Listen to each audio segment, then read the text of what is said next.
Okay, I recap. Start from this topic. We will focus on the supply side, and we want to know about the behavior of producers. So what is different compared to consumer behavior, right? Actually, in last lecture, I stopped at production with one variable input, 5.2, but just a little bit. Okay, in 5.2, I introduce you the function, the production function.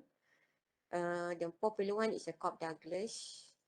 Tapi yang kamu kena tahu kan, Q is a function of Q, K and L. Kan, kalau kita bagi the function, K ni untuk the Cobb-Douglas, normally kita akan bagi dalam bentuk exponent.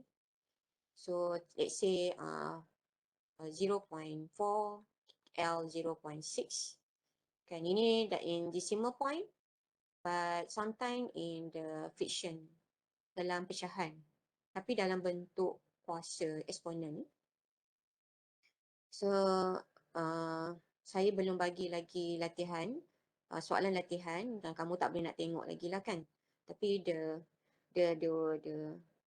idea is there. Okay, not only Cobb-Douglas, kita ada yang biasa, it's normal function, production function. Okay, and then we have to relate with between the input and technology. In the 5.2, we concern about only one variable input, so that the level. So we have to know the TP, AP, MP, and then also we have to relate with the law of diminishing marginal return, and then how the productivity concept is related to the law of diminishing marginal returns. Okay, right. So this one is the theory of the firm. Nanti kamu repeat semula. And then this one is the factors of production compared to the principle of economics. We known as we have 4 factors, but now I just mentioned 3. So don't confuse, because the label we combine with the entrepreneurship. And one more thing is the materials. Before you known as a land. Okay, so it's the same thing. Capital we retain as a capital. Okay, so in terms of the definition, in terms of the examples, kamu boleh tengok balik dalam Principle of Economics. Buka balik nota, masukkan dalam nota kamu. Walaupun dalam ni tak ada, saya bagi sikit the definition and also the examples, tapi kamu mesti ada sendiri punya. Okay, right.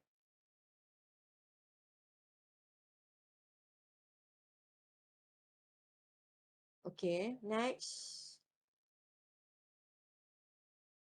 Oh, okay. This one is a function of a production function. Cuma kat sini Q ni sometimes kita guna juga Q besar. Okay, so jangan confuse lah. Sometimes Q besar, sometimes Q kecil. It doesn't matter, it's okay. As long as we refer to the output. So output also product, also product, sometimes production. So ikut suka hati dia. Kan? Lepas tu inside here, okay, inside here, we known as a input. Okay, right. Okay, K and L we consider as input. And then how the firm use the input. Okay, use the input to produce their desired output. Okay, macam mana dia orang menggunakan input, firm menggunakan input yang sedia ada, okay, untuk mengeluarkan output yang mereka nak. Okay, so they have to orang kata apa, the maximum utility, the maximum output. Okay, at the same time they want to minimum the cost. Okay, cost of input. So macam mana kan nak combine input to produce output efficiently. So yang tu kan firm yang kena buat. So nanti kita akan kaji sampai market structure, sampai habis oligopoli, monopoly and competitive, monopolistic and oligopoly. Sampai sampai ke situ. Kita nak tengok perbezaan setiap firm. Macam mana diorang buat agihan untuk capai profit, the maximum profit. At the same time, we have a constraint in input, kan? Right? Okay. So this one is a image, right? Some student dia bila dalam words macam stuck kan, minda kita stuck. So I provide this one. This one is my own notes for principle economics. Saya bawa masuk. Nampak macam ada sedap je kan semua benda ni. Dan kamu pun ada yang memang suka masak kan. So kamu boleh nampak, oh ni input, ni output, lebih jelas. No? That's why sometimes kita kena kreatif apabila kamu nak belajar sesuatu yang baru. Mesti kreatif. Kalau tak nanti kamu rasa macam stres, tak boleh belajar. Right, and then the difference between short run and long run not refer to the time of period, but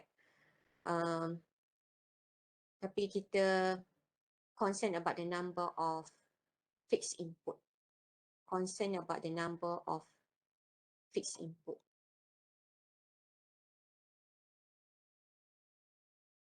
So for the short run, the fixed input at least one,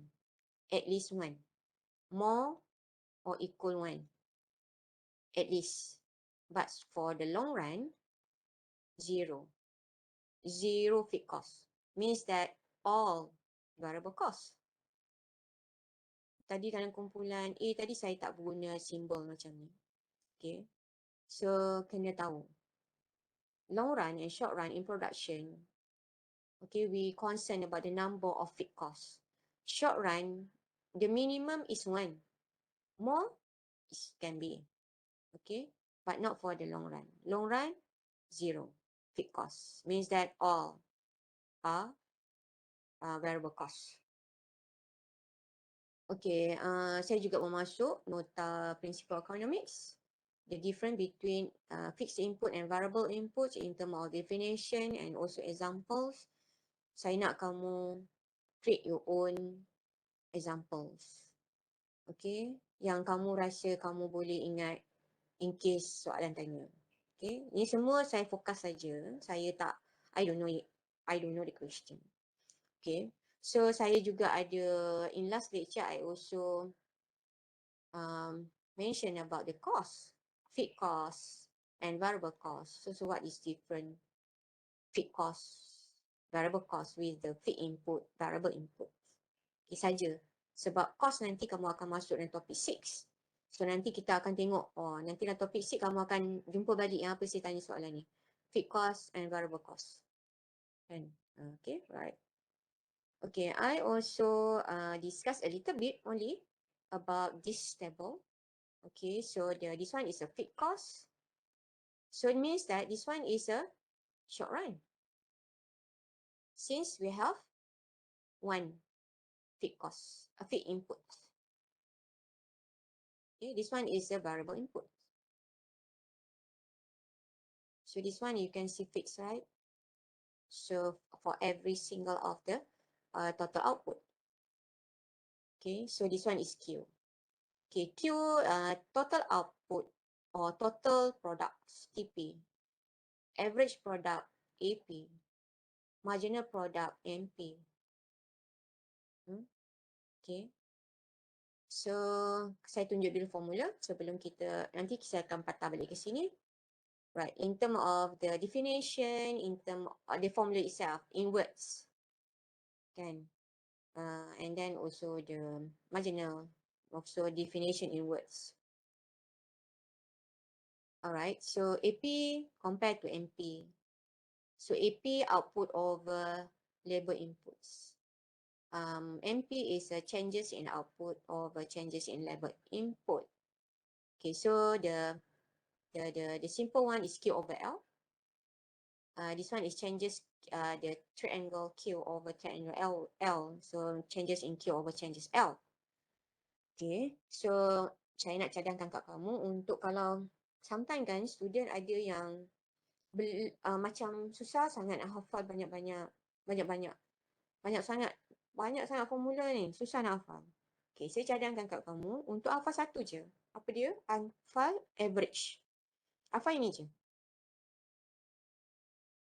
So nanti bila datang ke marginal ni dalam ekonomi, kita nak dapat marginal mesti changes. Mesti ikut triangle sign. Kalau dalam maths, kita akan transform into the D. Kita differentiate. Okay, right. So, kalau kamu just hafal untuk average products, Q over L, nanti nak dapatkan MP, just letakkan saja triangle ni. Triangle ni. Dia punya variable je kita tak ubah.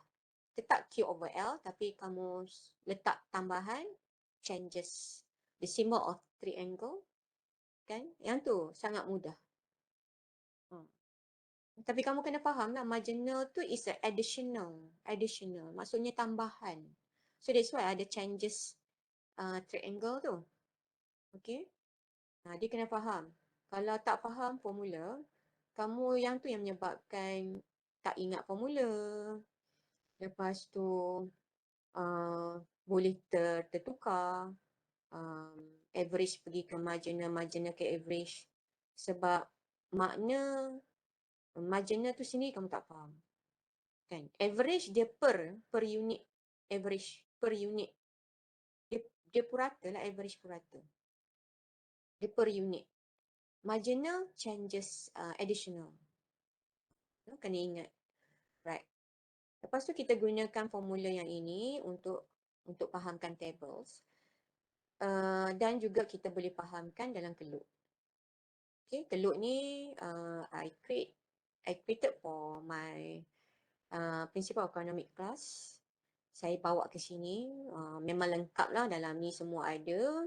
Definition ada, equation ada, curve ada, kan? Sebab bila principal economic banyak MCQ.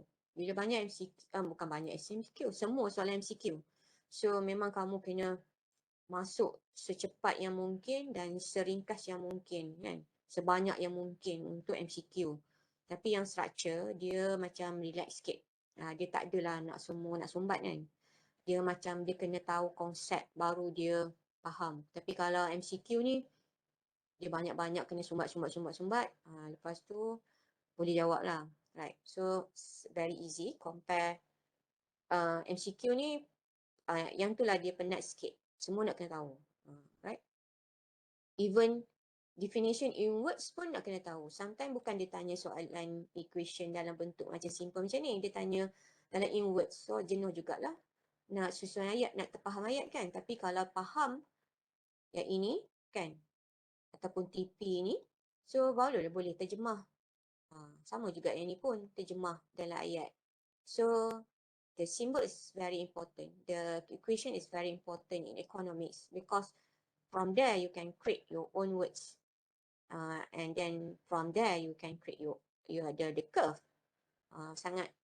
That's why mathematics in economics sangat penting. Bukan kita guna semua pun, kita guna sikit je. Right. So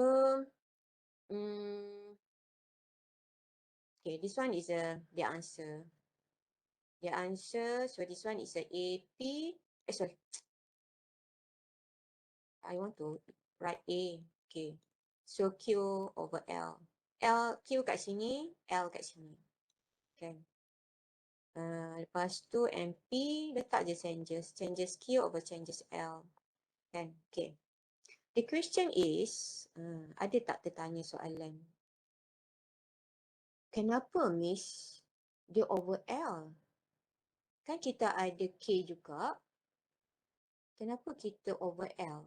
AP ni dengan MP ni, kenapa kita over L? Sebab yang tu yang berubah. Oh, okay. Kenapa? Boleh tak kalau saya nak letak K? What happen if I over K?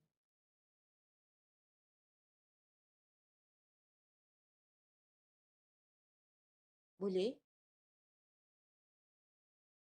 Dia sebenarnya boleh. Tapi bila kamu lukis keluk, dia macam statik tau. Duduk dekat 10 je K tu. K tu duduk kat 10 je. Kamu boleh bayanglah keluk dia macam mana kan. Jadi kalau kita nak dapat keluk yang macam ni, kan, bentuk macam ni, dia macam bentuk naik sampai puncak dia turun. Kalau fix input, dia tak jadi macam tu. Dia berlaku cuma kalau input itu variable, berubah. So that's why kita over L. Kita tak over K. Tapi kalau soalan nak juga, dia tanya average product for K. So kamu bolehlah guna formula tu. Over lah K. Kalau ada soalan nak. Tapi kalau soalan nak, dia tak mention. Tapi kamu will know lah kalau AP, MP mesti over variable cost, variable input. No? Okay. Right. Ada tak yang terfikir macam soalan saya tadi, kenapa L? Kenapa tidak K? Ada tak? Boleh tak respon dalam chat box? Kamu respon je, saya terfikir miss, saya ada. Ada tak? Saya nak tengok ada berapa orang yang terfikir. Ada Ke kamu terima je formula tu? Dah formula je macam tu, miss. Kami terima je. Tak ada argument. Sekarang ni kamu dah belia dah. Kamu dah belia bukan kanak-kanak sekolah. So, kamu kena argue. Kenapa? Kenapa kita over L? Kenapa tak over K? Kan? No? Tak ada siapa Okey, tak apa. It's okay. Dalam kumpulan A tadi ada 2 orang ke 3 orang lah terfikir. Okay, never mind. Fikir sampai daripada tingkatan 6. Fikir kenapa L? Kenapa tidak K? Kan? Lama tu. Okay, right. Tak apa. It's okay. Right. Apa lagi saya nak sentuh before I proceed? Okay, the detail one later on. Okay. So, keluk dia nanti dia akan jadi macam ni lah. Keluk dia. One more thing. Saya terlupa. Okay, Miss kenapa Miss pakai AP, MP, TP? Tapi kan dalam prinsipal economics kami belajar APP, MPP, TPP. Dalam prinsipal economics, APP, MPP dengan TPP. Apa beza? Kan, apa beza? Sebenarnya sama je. Sama. Dia tambah yang P tengah ni. Yang the first P ni, dia tambah. Apa maksud the first P ni? Adalah physical. Total physical product. Average physical product. Marginal physical product. So, tak salah kalau kita buang physical. So, kita akan dapat TP, kita akan dapat AP and also MP. So, kamu kena tahu itu sejarah kenapa kita boleh tukar. Boleh je MPP, TPP ikut suka hati. Kan? Sebab sometimes buku ni dia guna TPP. Datang buku lain dia pakai TP. Kan? Jadi, kena fahamlah kenapa dia boleh terkurang P. Sebenarnya fizikal. Dia punya perkataan tu adalah fizikal. So, kalau kita buang pun tak apa. Tak ada menjejaskan apa-apa. Okay? Right. Tu kamu boleh tengok kat sini lah. Saya ambil yang nota prinsipal economics. Kita pakai TPP. Sebenarnya sama juga dengan TP. Ini pun sama. AP. Ini juga sama dengan MP. Okay? Sama. So, bentuk AP is like the U. N. Yang ni macam nak N tapi dia akan sampai puncak terlebih dahulu baru dia turun. Ini dia sampai puncak kemudian sikit. Lepas tu yang kedua untuk production, keluk for the vertical is output. Q. Dia punya input dia duduk di bahagian horizontal. So kalau dia tanya tentang label, so input label lah. Kalau kamu akan tengok kalau dia change. Label pula dia jadi fix, capital jadi variable. So nanti tempat horizontal tu dia akan input for capital. Tengok yang mana variables lah, no? Yang mana yang berubah. Okay. Okay, now we start to analyze. Okay, saya nak bagi kamu sedikit inspirasi sebab after this kamu akan nampak macam Miss terang banyaknya kata apa teori, banyaknya guna keluk, banyaknya guna refer to table. Nanti kami nak kena buat macam ni ke, kan? Okay. Sebenarnya analyze ni kalau saya tak ceritakan kenapa kita buat analisis, the intrinsic value behind or why we learn, we study how the technique to analyze. Sebab ada pelajar-pelajar yang bila kita percara-percara buat analisis, dia macam blur. Dia tak tahu kenapa kena buat analisis tu. Dia tak tahu. Kan? Satu blur dengan apa yang diajar. Kan? Yang satu lagi blur, penting ke nak tahu benda ni semua? Kan? Apa kesan kalau tak tahu? Kalau tahu apa kesan? Tu yang start thinking tu. Yang saya suruh kamu start thinking. Dah boleh belajar untuk start thinking dan argue. Tapi kena bijak lah untuk argue. No? Kita kena bijak. Kita bukan argue benda-benda yang kata sampai menyusahkan pihak lain. Okay, kita argue benda yang ilmiah. Benda-benda yang normatif kan. Tak payah argue lah. Itu pendapat orang. Kita cuma argue benda-benda yang positif saja. No? Positive statement saja. Normative statement tak perlu argue. Buang masa. Right? Okay. So the reason why the intrinsic value saya nak ajar hari ni untuk analisis ni, nanti kamu akan dapati bahawa kamu akan start thinking, belajar how we analyze the situation. The given data, the given graph, the given curve, no? The given situation, kamu tahu macam mana nak buat. Nak tengok apa. So mata kena alert apabila buat analisis dan kata apa, teknik analisis tu kamu kena ada sehinggalah kamu keluar daripada universiti, sampai habis program kamu, habis belajar.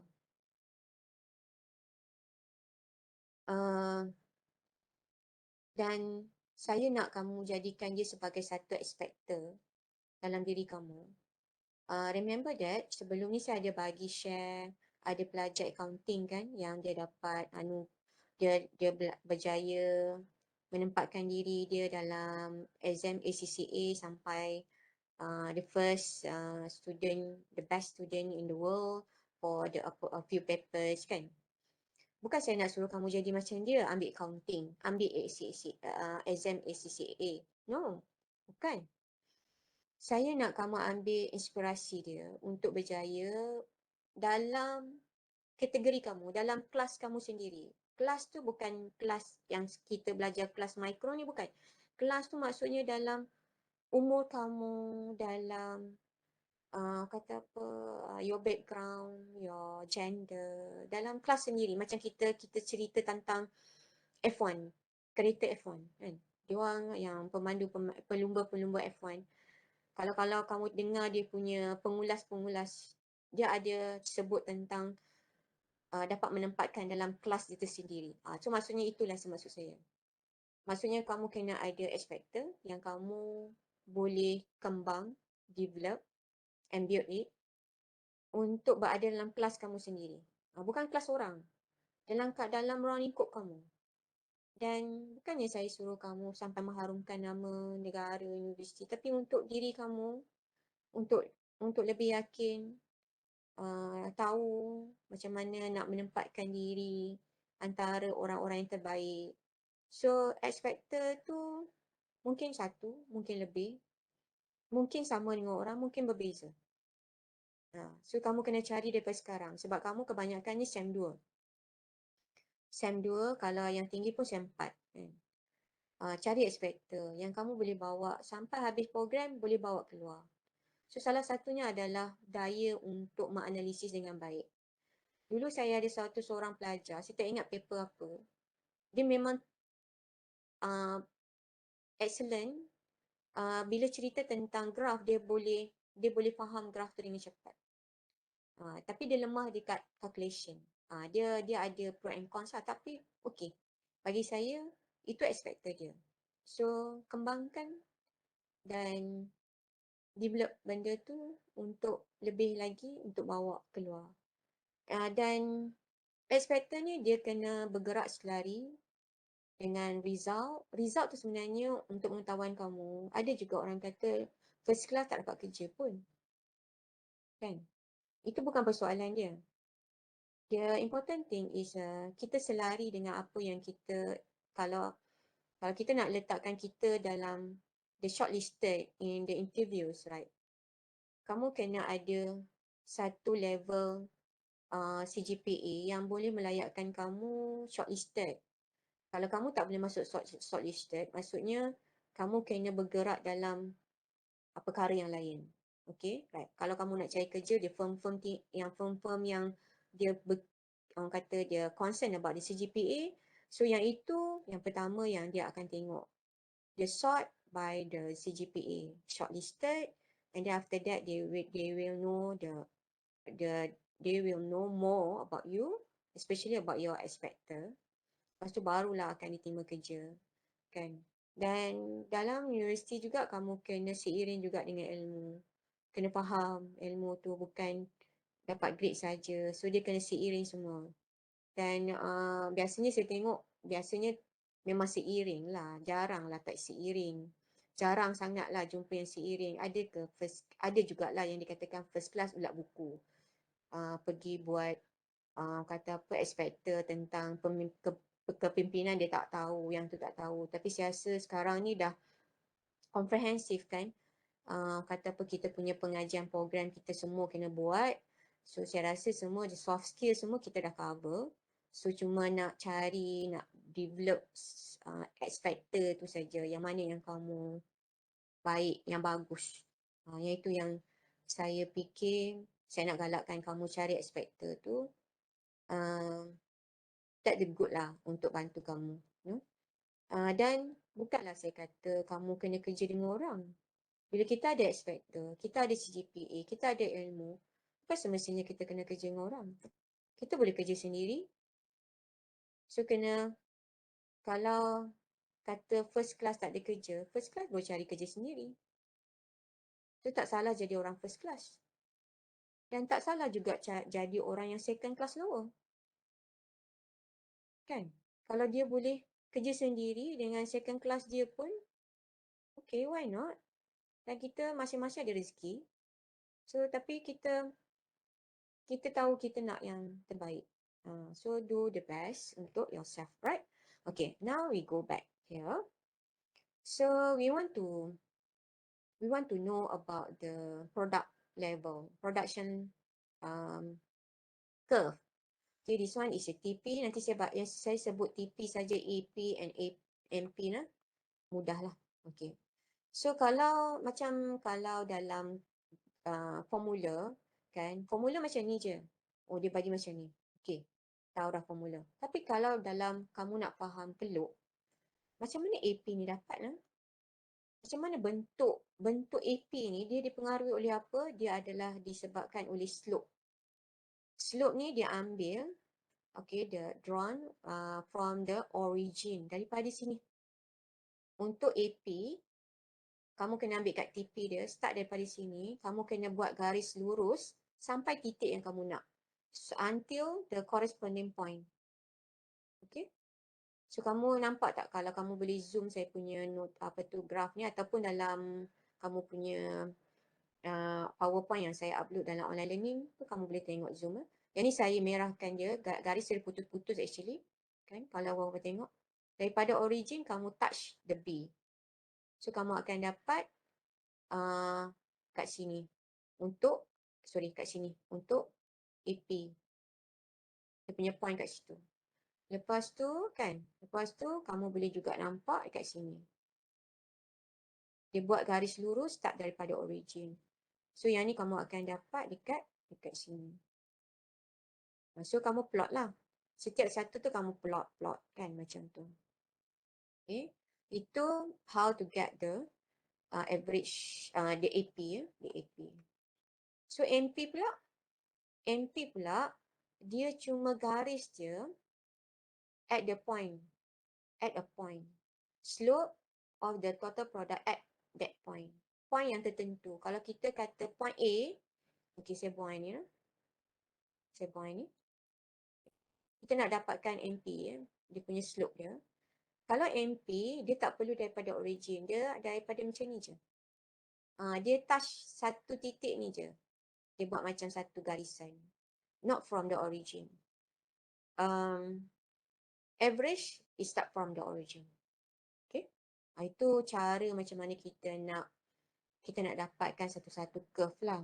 Okay, yang ni memang kamu tak belajar masa principle economics. Principle economics dia touch saja sebab dalam topik 6 in principle economics kita combine production and cost.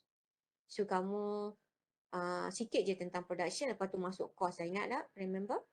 Okay, tapi yang ini kita separate to the two topics. Topic 5 is about production only. And then topic 6, cost of production. Cost saja. So memang tak campur dan dia kendaki kita untuk discuss ke dalam. Bukan melebar, dia ke dalam.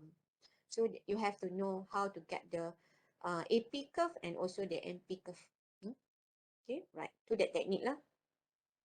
Lepas tu kita more details. Okay, dalam panel A is a TP. Panel B is a MP AP. Okay, right. Kita tengok table A. Nanti saya akan bawa sekali dengan data ni. So, saya ada letak point-point dia dah. Siap-siap. Okay. So, point A, dekat ni kan. Point A. Okay, sebab kita draw dia macam satu line melepasi satu titik saja, not from the origin. Means that we want to get the MP.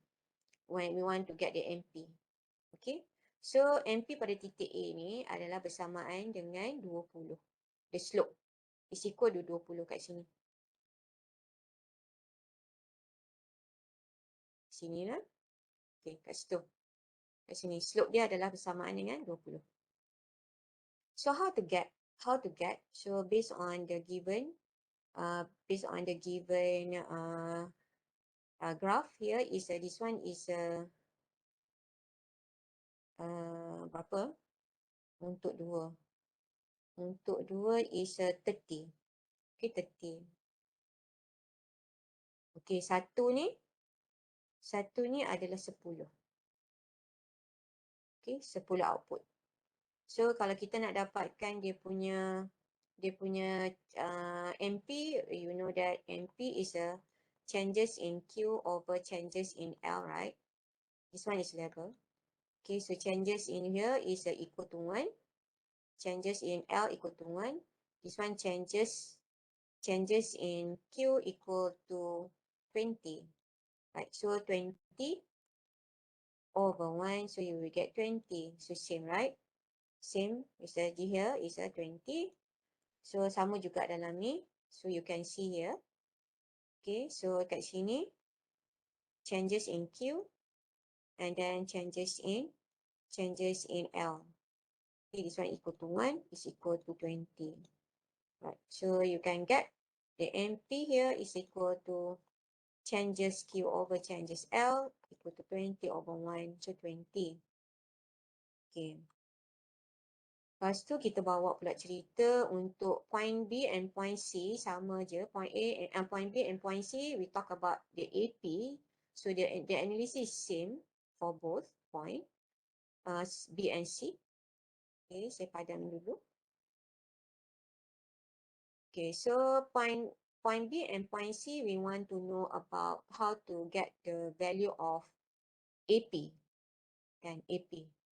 So kita kena draw daripada origin. Okay, B. So kat sini dia punya formula is AP equal to Q over L.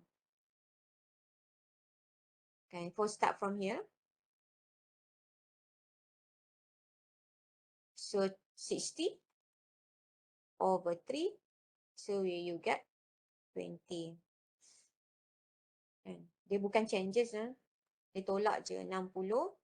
Kan? 60 tolak kosong 60. 3 tolak kosong 3. Dia punya jarak dia. Bukan changes. Right? Okay. Jadi kalau dalam table, this one. Yeah. So 60 over 3. So you will get 20. Okay. 60 over 3. Same for the C. Okay. Same for the C. Kamu buat daripada bawah. And then touch the point C. Kat sini, C dia adalah 80. Okay. The value of L is a 4. Okay. So kita kena tukar yang ni. Okay. So kat sini, kita akan dapat AP equal to Q over L. So equal to 8Q over 4 is equal to 20. And so nanti kamu akan dapat titik ni. This one is AP. Kan? Lepas tu satu lagi dekat sini. Okay, AP juga. Dia 20-20. Okay, dia sebenarnya sama kat sini. Dia sama. Okay, right. Itu dia teknik macam mana kita analyze the graph. Also this one 80 over 4. So you can get the same. Okay, 2020. So pelbagai. Okay, ekonomi dia analisis banyak. Graph dia suka, table pun dia suka, equation pun dia suka. Okay, macam agribusiness ada tersendiri. Cara macam mana dia orang buat, kena masuk lab dan sebagainya. Itu pun saya impress tengok orang belajar sains kan. Program-program lain pun sama, ada 2 lagi pelajar program lain pun tersendiri. Kamu ada program kamu sendiri dan kamu kena bangga dengan program kamu. No? Bangga. Apa-apa program pun bagi saya tak ada masalah. Yang pentingnya expected untuk kamu bawa keluar. Okay, right. Okay, now we go more. Banyak kan point yang belum kita study, E belum lagi, D belum lagi. So yang itu nak study lagi. Okay. E ni, saya buat masa kat sini kan. E ni adalah ketika MP equal to MP equal to AP. Tangent kat sini. Okay, the tangent kat situ, not the tangent, intercept. Intercept between MP equal to AP. Equal. The question is, apa terjadi sebelum dan selepas titik berkenaan? Yang ni kamu dah belajar in Principle Economics about the relationship between marginal and average. Okay, right. So left of E, kan, yang inilah. Ini. Kamu tahu tak nak baca keluk? Siapa lebih besar daripada siapa? Okay, saya bagi tahu. Kalau kamu tahu, okay, good. Kalau kamu tak tahu, kamu ambil. Siapa yang duduk atas dia adalah lebih besar? Ini MP kan? Ini AP. So MP lebih tinggi daripada AP. So that's why MP ni lebih besar. Sebaliknya pula on the right side of the E. Yang ni adalah AP. Ini adalah MP. So AP adalah lebih besar daripada MP. So kita letak MP less than AP. Itu teknik macam mana kita nak tahu baca graph. Kalau tak tahu, ambil ilmu tu. Okay, simpan. Okay, right. So kalau left hand side, MP is more than AP. So apa terjadi? Kita fokus on average AP ya. Apa terjadi? Kesannya adalah AP akan AP decreasing. Sorry, AP increasing. We talk about the AP. Right hand side, you can see if the MP less than AP, you can see the average AP will decreasing, menurun. Sedang menurun. Kalau yang tengah-tengah ni kita kata AP is chief maximum. AP dia maximum. Okay, right, kat sinilah maximum. Di mana MP equal to AP. Okay, right. Tinggal satu lagi. Point D. Point D is the maximum of the TP. Ketika ni apa yang kita boleh kata bahawa MP equal to 0. MP equal to 0. How about AP? AP is positive. Ketika situasi D ni, AP is a positive value. Positive. Right? Okay. Saya nak mudahkan lagi kerja kamu. Okay, bukan sorry. Sebelum saya mudahkan. Ini dalam bentuk table. Dekat mana yang kita terujuk tadi? Dekat sini. So, AP here is a MP here. So, equal. Okay, to refer to point E. Point D tadi yang tadi. Apabila ini maksimum, TP maksimum. Okay, maksimum. Tahap yang maksimum. So, kamu akan dapati bahawa MP adalah 0. Okay, yang ni still positif. Masih lagi positif, tak ada masalah. Okay, yang tu table dah, graph dah. Saya conclude pula. Summarize. Okay, based on the stage 1, stage 2 and stage 3. Yang ni juga sama macam saya, ni pun notas principle economic saya. Okay, so kita boleh pakai. So when the TP stage 1, kamu refer to the stage 1, TP increasing. What happened to here? So ini adalah MP, MPP, MP. Bawah ni adalah AP. So dapati bahawa MP is more than AP. So apa terjadi? AP will increase. So increasing. Okay. Stage 2. TP still increase. But what happened to here? This one is AP. This one is MP. So MP is less than AP. So apa terjadi pada AP? AP will decrease. Start untuk menurun. Start untuk menurun. Right. So stage 3. Bila nampak dia start turun je untuk TP, kamu akan dapati bahawa MP is negatif. Dia turun bawah lagi. So maksudnya ini adalah negatif side lah. Ini kosong. So negatif. Negatif side. So kamu akan dapat MP adalah negatif. So bila TP turun, MP akan positif, negatif. AP dia akan turun lagi. Tapi still lagi positif lah. Okay, bila TP maksimum, ini TP maksimum. So apa terjadi kat sini? Apa terjadi kat sini? So AP masih lagi positif. Tapi MP dah jadi kosong. 0. So semua ada kat sini. So this one membawa kamu analisis. Bila kita banyak menganalisis, walaupun kamu kehidupan harian kamu kan, kamu baca surat khabar. Sekarang ni masalah kekurangan pengeluaran gandum. So apa kesan kepada negara? Walaupun statement daripada pihak kerajaan mengatakan bahawa kita tak ada masalah gandum, supply gandum. Tapi ada beberapa peniaga dah start untuk naikkan harga barang. Harga barang yang melibatkan gandum. Oh, tak tahulah. Saya dengar-dengar cerita dah start dah naik. Kuih pun daripada 3 biji kuih. Dia dah kurangkan kepada 2 biji untuk harga yang sama. Dia macam tu. So, bila kita start baca surat khabar dan start untuk analisis, minda kita, otak kita akan berkembang. Kamu tengok kan iklan susu kanak-kanak dalam TV. Dia letak otak kan. Otak tu dia berkembang.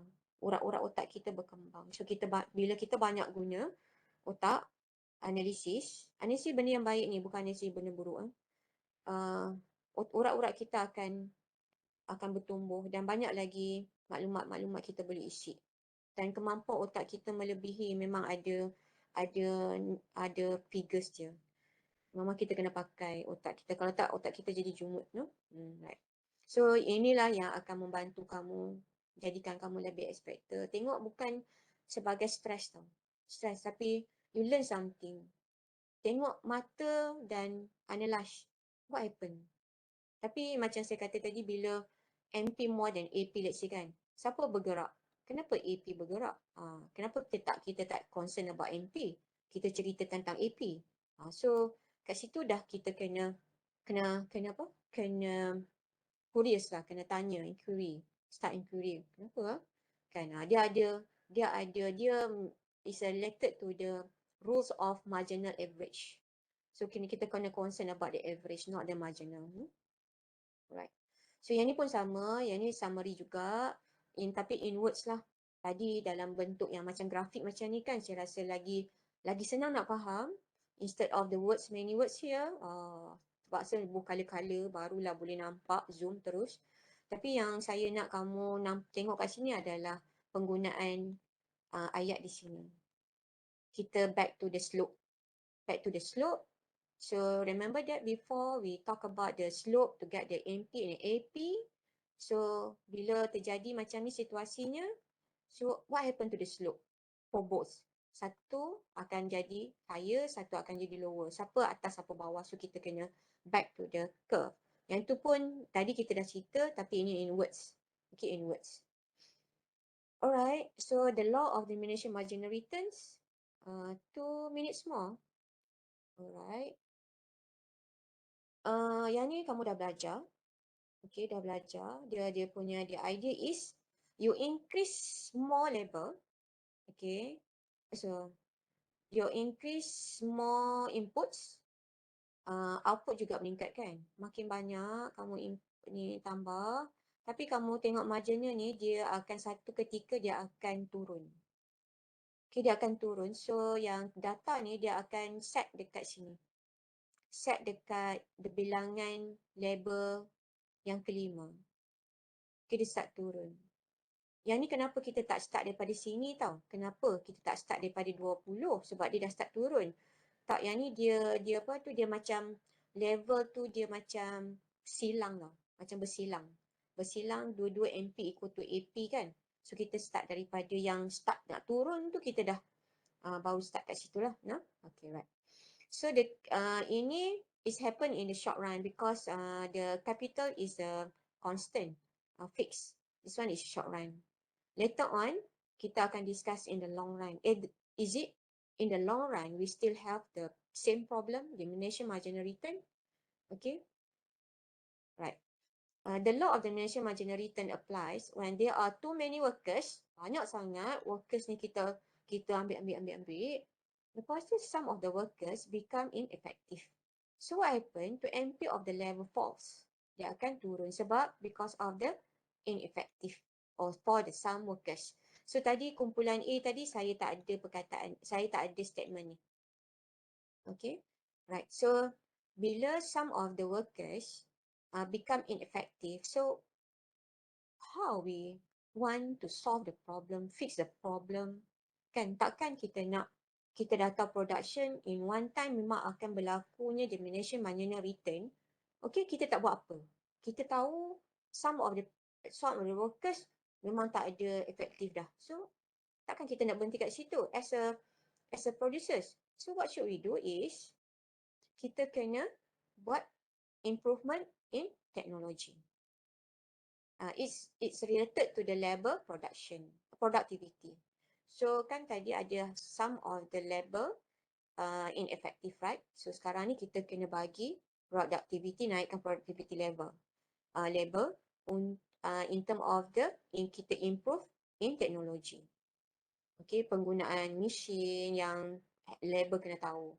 Hantar dia orang pergi seminar, hantar dia orang pergi bengkel, workshop untuk develop their knowledge. Okay, also the skill. Tu nanti kita akan improve the technology. Okay, so kalau tadi kamu boleh nampak macam satu line saja kan, macam ni kan.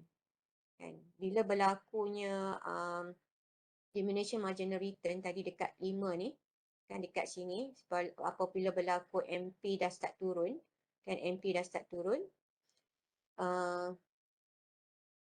MP dah start turun untuk diminishing marginal return. Jadi, adakah kita tak boleh nak improve our production? Okay, we can improve our production by increase the productivity of the labor, and then what happen to the TP? TP akan shift to the upward. So akan akan shift ke atas. Kelut ni boleh jadi macam ni. So you can produce more output. So itu yang kita nak. Bila kita productivity kita naik, so kita bagi semangat pada pekerja, dan pekerja akan menghasilkan lebih banyak produk. Okay, produk. And then so kita punya output akan naik lah. Right. Okay. So walaupun berlakunya diminution marginal return, move A to B and to C is related to the increase in labor input. Kan labor input naik ni. Walaupun dia naik, productivity dia naik, tapi at the same time labor ni juga kita tambah. And then so it's appear that there are no diminution marginal return. Nampak macam tak ada kan, macam tak wujud dah pula diminution marginal return sebab kita dah apply labor productivity kan. Tapi sebenarnya the shift tu kata apa, in the shifting the total product curve suggest there many no negative long run implication for the economic growth in the long run. Maksudnya walaupun kita tambah labor ni in the long run, peningkatan ni dia tak memberi kesan pun negatif, walaupun hakikatnya wujud diminution marginal return, tapi bila kita improve the productivity level, kita boleh increase our production, our output. So macam umpama macam tak wujud lah diminution marginal return. Sebab kalau marginal return tadi kan worker ni macam akan jadi tak efektif kan. Tapi kalau kita dah bagi training, productivity meningkat, so macam tak wujud lah pula diminution marginal return, kan, macam tu. Okay. Tapi in the long run lah dia akan naik, shift to the upward. Okay, right. I think I should finish here. Walaupun kumpulan A tadi saya boleh habis sampai akhir, sampai sini. Tapi sikit lagi lah, saya cubalah no. Sikit lagi saya minta maaf sikit lagi. This one is the meaning of the labor productivity. Okay, average product AP for the entire industry for all the economy as a whole. Kita refer to the AP. And then productivity is we can relate with the standard of living, taraf hidup, productivity. Jadi consumer can increase their consumption kan. Lepas tu kalau productivity ni yang pentingnya kita nak tengok growth in the stock of capital. Stock of capital means that we have a capital available more. Okay, the total of amount capital available for use in the production. Kita ada stock of capital. Dan technological change ni we refer to the new technologies because we need we want to be more effective. Okay, right. So standard of living ni nak cerita macam mana dengan productivity. Bila kita bagi kemahiran kepada labor, productivity dia akan meningkat, so output akan meningkat. So bila output meningkat, gaji dia orang akan meningkat. So dia akan memberi kesan kepada consumption. Consumption akan meningkat. Right? Okay. So yang capital ni juga akan meningkat. The growth of the capital. Sebab nanti capital in term of the labor lah. Okay, capital stock of the capital yang kita boleh create from the labor productivity. Okay, ini adalah the real situation. Okay, the real situation. Actually, the law of diminution marginal return ni, the founders dia adalah Thomas Malthus ni. Dia predict bila berlakunya diminution marginal return ni, NP dengan AP ni akan turun. Kalau berlakunya diminution marginal return ni, AP akan turun, NP akan turun apabila kita tambah labor. Tambah labor banyak, satu masa AP akan turun, NP akan turun. Jadi apa dia beri kesan? Dia akan memberi kesan kepada kita punya kemampuan untuk sara hidup dan juga untuk akan isu kata apa lapar bukan apa ya Allah Akbar. Isu kita nak bagi apa dia punya dia words dia kita bukan kadar kemiskinan. Lapar ni satu lagi apa dia punya words dia Allah lupa pula. Tadi saya dah ingat guna words dia. Kita banyak ahli keluarga kita yang kita nak kena bagi, yang kita nak sara. Okey. Dan isu-isu kemiskinan, isu-isu apa nama alamak lupalah words tu. Okey, starvation ni. Okey. Jadi diminution marginal return ni akan mewujudkan masalah kesan negatif tu. Contohnya starvation. Okey. Hunger. Jadi dengan adanya negara-negara tertentu dah start guna teknologi improvement. Okey. So didapati bahawa the production increase. Okay, the production increase, so AP akan meningkat. So akan meningkat, so means that from the productivity tu AP akan meningkat. Tapi hunger ni, dia sebenarnya ada negara-negara yang masih kekal wujud lah. Okay, masih wujud. Tapi kenapa dia masih wujud? Dikatakan sebab the law of production, the productivity, the low productivity of labour. Jadi that's why lah berlaku hunger tu kat situ. Kalau high productivity of labour, maksudnya kita boleh elak ataupun kita boleh minimumkan the problem of hunger. Okey, kaitan dengan labour productivity and standard of living. Kalau dekat negara-negara luar ni, okey, dikatakan bahawa real income consumer dekat situ meningkat tau. Sebab dia meningkat sekali dengan productivity. So the answer is real income adalah berkaitan dengan labor of productivity. So yang saya katakan tadi, kalau kita bagi kita increase we implement the improvement in the technology, we can increase our labor of the productivity, and also the output also increase. So apa yang kita bagi, gaji akan naik. So boleh consume lebih. Bila gaji naik, so pekerja tu dia boleh beli lebih makanan, bahan belian dia. Lepas tu apa terjadi?